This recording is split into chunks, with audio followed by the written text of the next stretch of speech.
Hello student, welcome to my YouTube channel. तो आज हम स्टार्ट करेंगे क्लास 11 का रिलेशन एंड फंक्शन का लेक्चर सेकंड। तो हम देखेंगे कि रिलेशन फंक्शन के सेकंड लेक्चर में हमने ये बताया था कि रिलेशन फंक्शन में मतलब रिलेशन क्या होते हैं, टाइप ऑफ रिलेशन क्या होते हैं, ये हमें आज देखना है। ये हमारा आज का टॉपिक है। इस लेक्चर के इस चैप्टर के फर्स्ट लेक्चर में हमने आप लोगों को ये बताया था कि ऑर्डर पेयर क्या होते हैं, क्रॉस प्रोडक्ट क्या होते हैं, और कुछ थ्योरम बताए थे। ठीक है, तो इस लेक्चर का हमारा फर्स्ट टॉपिक होगा रिलेशन। हम लोग डिफाइन करेंगे कि रिलेशन किसे कहते हैं। तो रिलेशन जैसे कोई भी स्टेटमेंट दिया होता है तो उनमें स्टेटमेंट में कोई रिलेशन दिया होता है, उन रिलेशन से ही हम उस स्टेटमेंट को समझ पाते हैं कि वो क्या कहना चाहता है। जैसे कोई स्टेटमेंट है कि मोहन जो है सोहन का पिता है, मोहन सोहन का पिता है।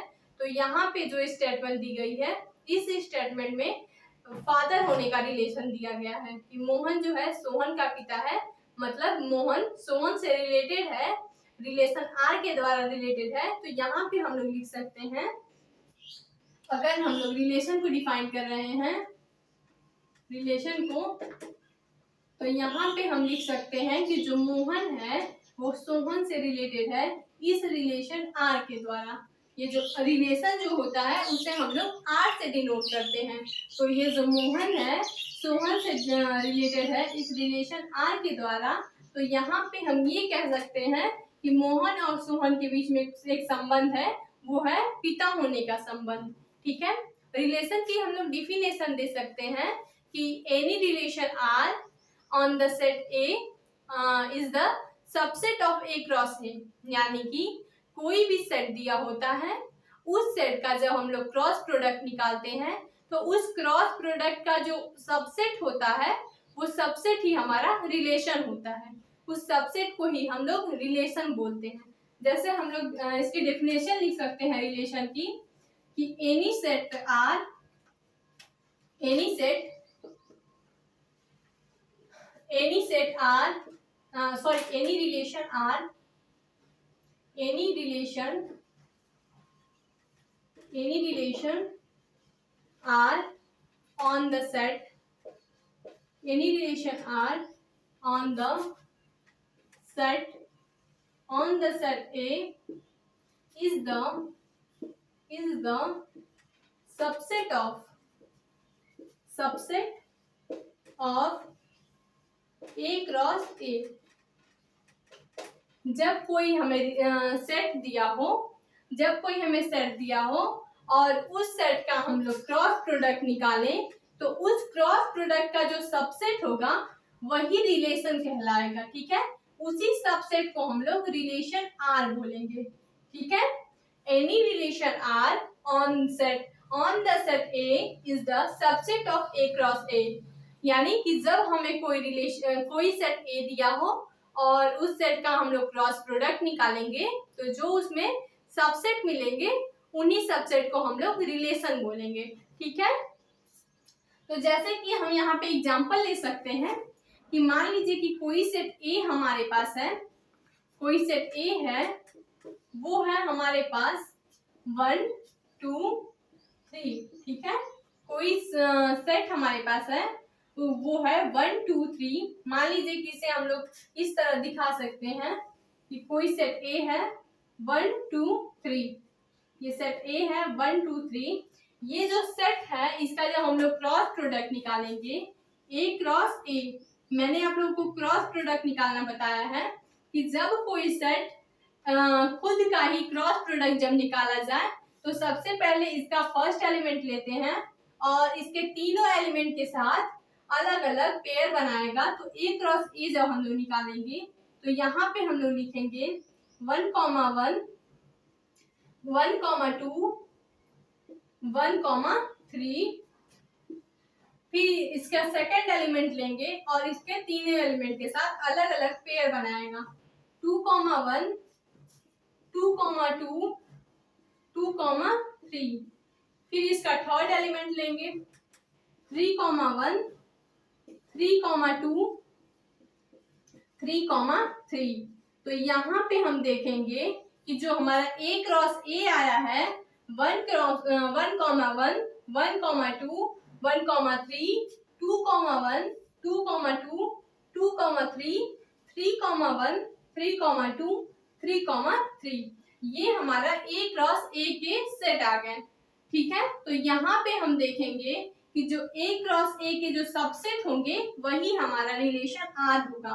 ठीक है, तो जब हम इसका सबसेट निकालेंगे तो जब इसका हम लोग सबसेट निकालेंगे तो इसके जो सबसेट के एलिमेंट जो हो जाएंगे, जो नंबर ऑफ सबसेट होंगे, मैंने ये आप लोगों को बताया था कि जब किसी सेट में n नंबर ऑफ एलिमेंट हो तो उसका जब हमें सबसेट निकालना हो तो हम जब उसके नंबर ऑफ सबसेट निकालेंगे तो 2 के पावर n रखेंगे।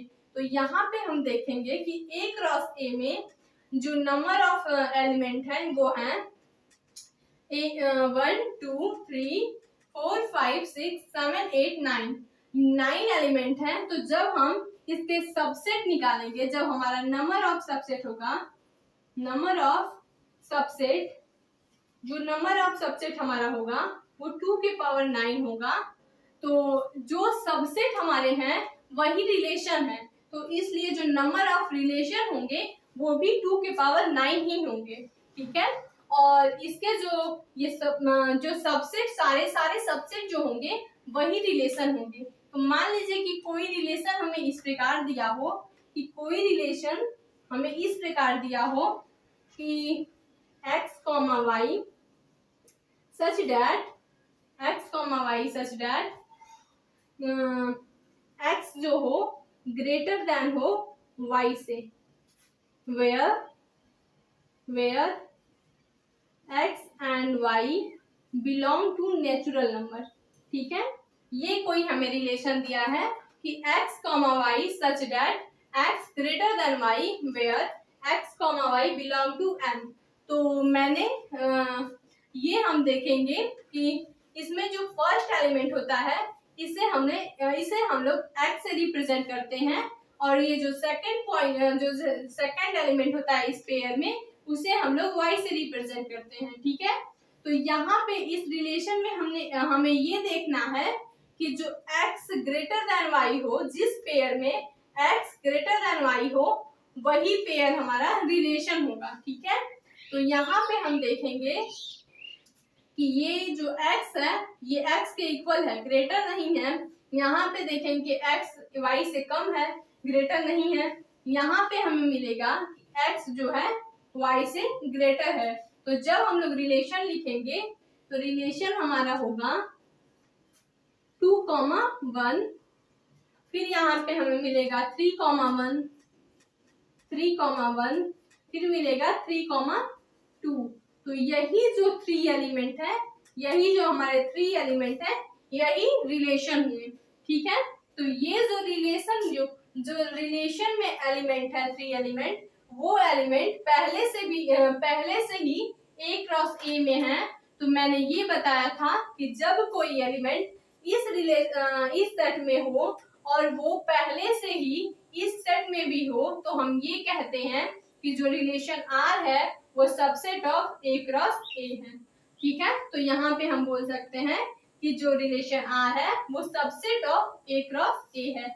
यहाँ से हम लोग किसी भी रिलेशन को डिफाइन कर सकते हैं कि any relation R on the set A is the subset of A cross A। ठीक है, तो यहाँ से हमने ये देखा कि सबसेट जो रिलेशन होते हैं वो सबसेट होते हैं, और जब कोई सेट दिया हो तो उसका क्रॉस प्रोडक्ट हम निकालते हैं।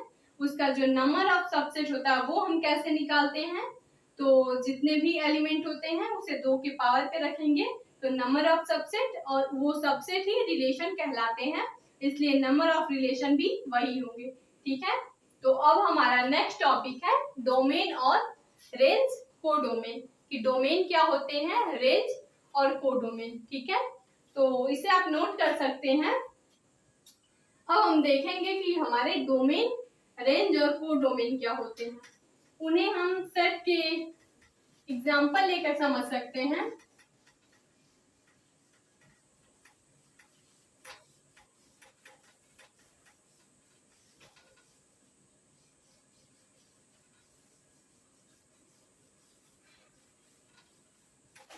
इसमें हम देखेंगे कि डोमेन, कोडोमेन और रेंज क्या होते हैं। ठीक है,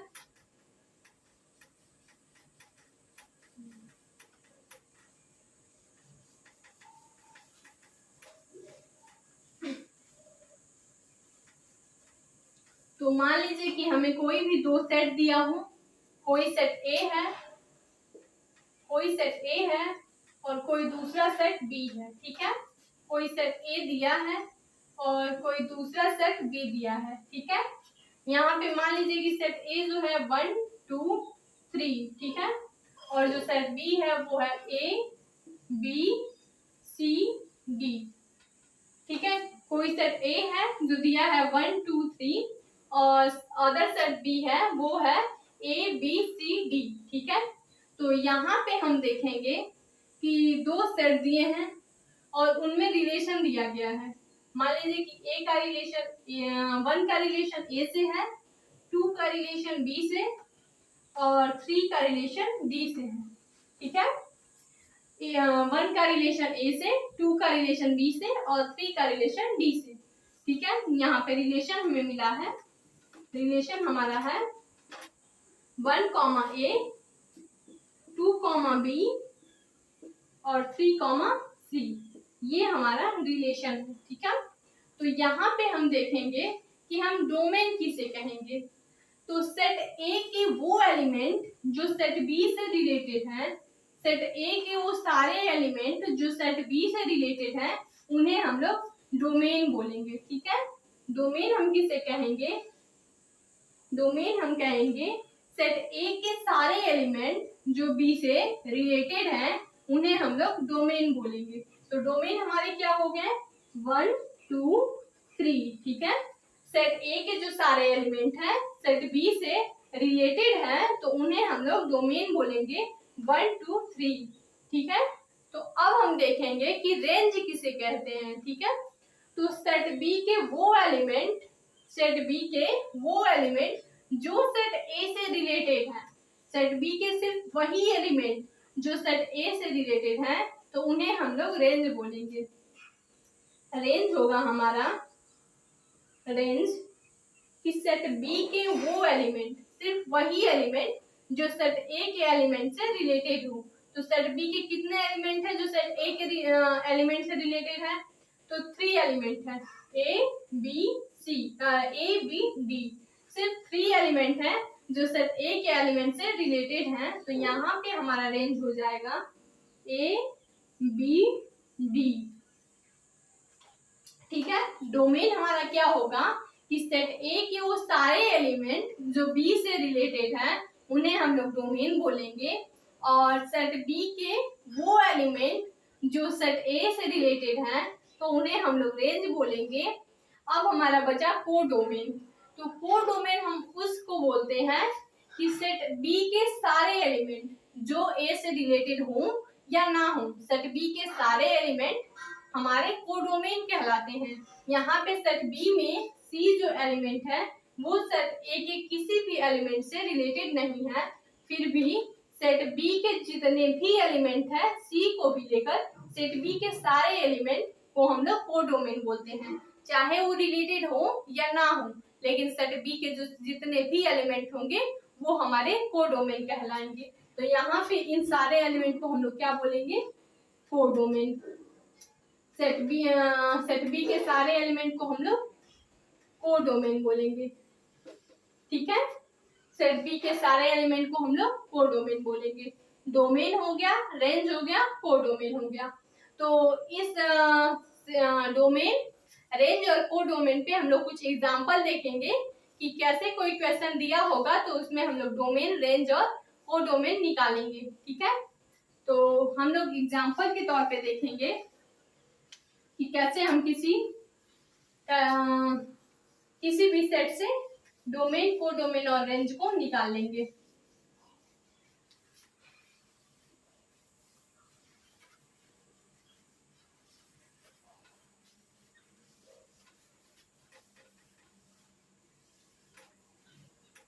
मान लीजिए हमारे पास कोई सेट ए है, यहाँ पे हमारे पास कोई सेट ए है। ठीक है, कोई सेट ए दिया है और कोई सेकंड सेट बी दिया है, कोई सेट बी दिया है, कोई सेट ए है और कोई सेट बी दिया है।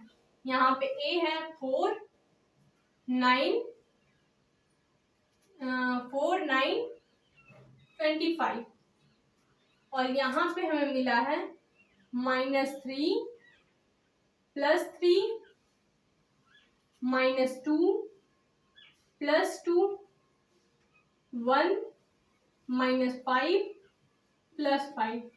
ठीक है, ये सेट बी के एलिमेंट है -3 +3 -2 +2 1 -5 +5 और सेट ए के एलिमेंट है 4 9 25। ठीक है, तो इसमें जो रिलेशन है वो इस प्रकार दिया है, 4 इससे भी रिलेटेड है और इससे भी, 9 जो रिलेटेड है इससे, 25 रिलेटेड है। ठीक है, तो हम यहाँ पे देखें कि सेट ए के जो एलिमेंट है 4 9 25 वो सेट बी के एलिमेंट से रिलेटेड है। ठीक है, तो यहाँ पे हम ये देखेंगे कि इसमें जो रिलेशन दिया गया है उस रिलेशन को हम लोग रोस्टर फॉर्म में लिखेंगे और उस रिलेशन को हमें सेट बिल्डर फॉर्म में लिखना है और इन दोनों सेट के डोमेन और रेंज और कोडोमेन निकालने हैं। ठीक है, ऐसे आप लोगों को कोई क्वेश्चन दिया होगा और उसमें से हमें सेट बिल्डर फॉर्म में लिखने के लिए बोलेगा उस रिलेशन को और रोस्टर फॉर्म में, और उसका डोमेन, कोडोमेन और रेंज निकालना है। ठीक है, तो सबसे पहले हम इसे रोस्टर फॉर्म में लिखेंगे कि हमारा रिलेशन जो है आर ए कॉमा बी जो है, रिलेशन को जब हम लोग रोस्टर फॉर्म में लिखेंगे तो यहाँ पे हम लोग लिखेंगे कि यहाँ पे दिया है, यहाँ पे जो सेट ए का जो नंबर्स है वो उसके स्क्वायर रूट के बराबर है। जो प्लस माइनस का स्क्वायर होता है वो 4 होता है। अगर प्लस -2 का जो स्क्वायर होता है 4 होता है, 4 का जो स्क्वायर रूट होता है +-2। तो यहाँ पे हमें ये देखने को मिल रहा है कि जो ए है, ए स्क्वायर है बी का, ए स्क्वायर सॉरी जो बी स्क्वायर है वो ए के बराबर है। तो यहाँ पे हम लिखेंगे इसे, जब हम इसे सेट बिल्डर फॉर्म में लिखेंगे इस रिलेशन को, तो हम देखेंगे A comma B such that A जो है बराबर है बी स्क्वायर के, where A comma B belong to real number, क्योंकि इसमें माइनस प्लस सब दिया है तो ये बिलोंग कर रही है रियल नंबर से।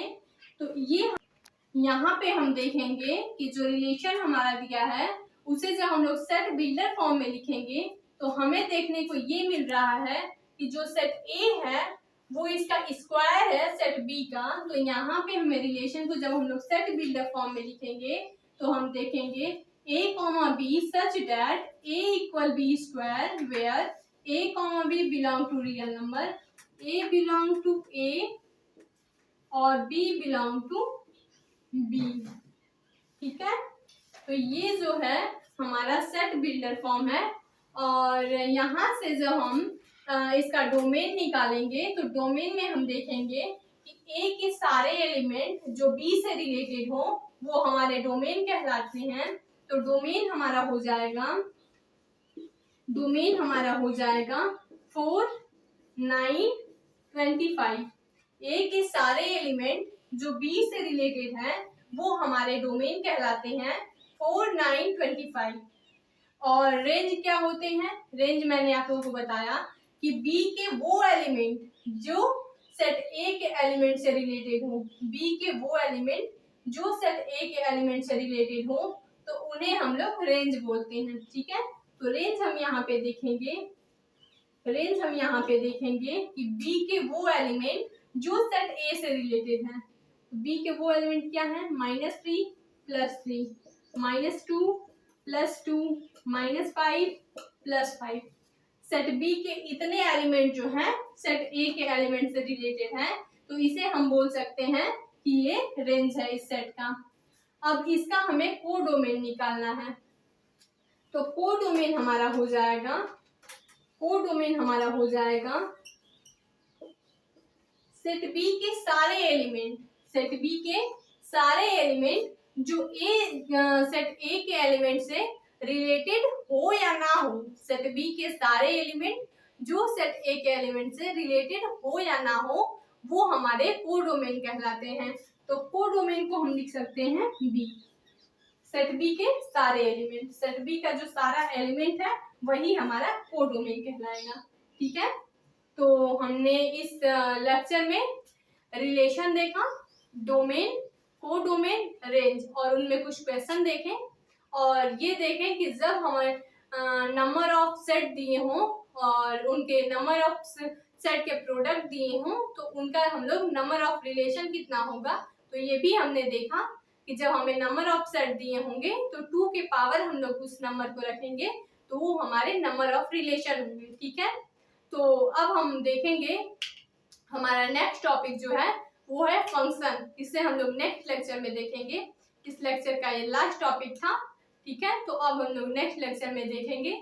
इस लेक्चर में आप लोगों को कोई भी डाउट हो तो आप लोग कमेंट करें जिससे मैं आप लोगों के डाउट को क्लियर कर सकूं। ओके।